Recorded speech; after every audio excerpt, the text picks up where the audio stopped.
negative effects and the effect they're gonna have on Wuthering Waves. Hey, this is me, Kopitar, back at it again.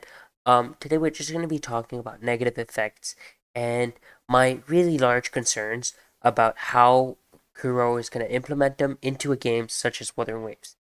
As you can see down here, they seem to be very official, right? All of this seems to be official. Yes, actual depiction may vary in game, but like it seems to be, very official and all, right?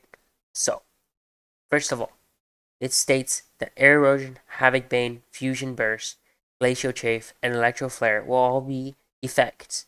Aero erosion, we already have an understanding on what it does, okay? That's obvious. That's easy, easy, lemon, squeezy, okay? Now, Havoc Bane, we do not have an idea on what it is, and we never really will know until they release it. But it seems that it's just you get as many stacks as you can on it, and then deals a good amount of Havoc Bane and applies and spreads itself to other characters. Right? That's what Havoc Bane is. Right? We can go through these fusion bursts, just do a bunch of stacks, and then once it hits max, it just does a big boom. It's like a bomb. Right? Glacio is just most likely the target speed. Okay, it just freezes the unit. Right? That's what it does.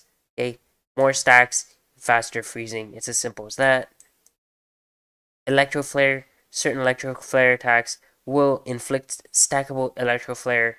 When it's active, it weakens the target. More stacks, further reducing strength. Electro Flare seems to be the worst. Alright, Electro Flare seems to be absolutely useless. I'm gonna be honest, okay? That's just my opinion. Right? The most useful seems to be Fusion Burst, Havoc Bane, Air Erosion. And you know what I just realized?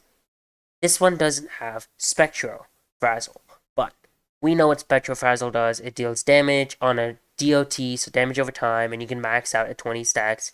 This everyone knows, or a large amount of stacks. I'm pretty sure it's 20 stacks. I could be wrong. But yeah, that's what we know, right? Now, air erosion, all these stacks, all these negative effects mean something. It means there's a massive change in the actual gameplay that will be occurring within the game. Now the question is, what occurs if, for example, they do introduce Havoc Bane, Fusion Burst, Glacier Chafe, and Electro Flare, and keep Arrow Rover as the one that pushes it out, and only limited units can use these other negative effects?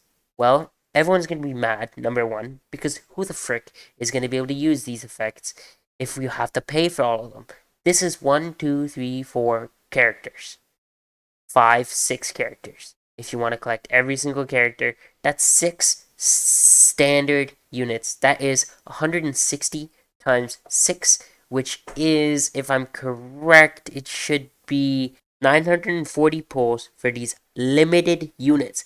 These limited units are going to be the only way you can apply it unless you use Rover. But again, that's only one team out of three or two.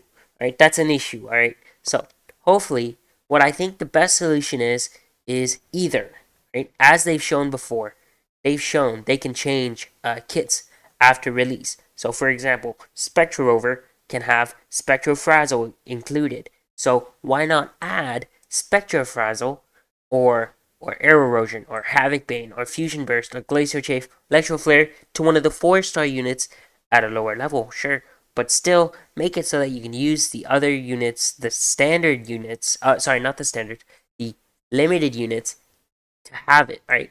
Or, for example, put some of the supports, give them some of the debuffs, or give like Sanhua Glacio Chafe. Electro Flare could go to Lumi. Fusion Burst could go to Mortefi. Havoc Bane could go to Donjin. Actually, no, she's so freaking strong, it's no use. Tauchi, Arrow Erosion could go to Alto, is the only arrow unit, right? There are no 4-star Spectros, so we're kind of cooked on that side. You could just use Spectro Rover, and now you need to give us an arrow. So Alto, Tauchi, or Tefi, Sanhua, and Lumi, for example. These are all popular units. Lots of people enjoy. They're all good supports. You could give them some support capability with the negative debuffs and be absolutely fine. Now the question is whether we'll do this. This is one option. Make it so these capabilities are easier to access through 4-star units. Another ability, and I think the smarter way to do it is to another ability is to put it so that the units aren't as dependent. So Phoebe case was insanity. You couldn't. Oh, sorry. Zani case was insanity. You couldn't use Phoebe. Sorry. Zani case was insanity. You couldn't use Zani without having some type of spectral unit. Right? You needed to have a second unit to apply the spectral frazzle.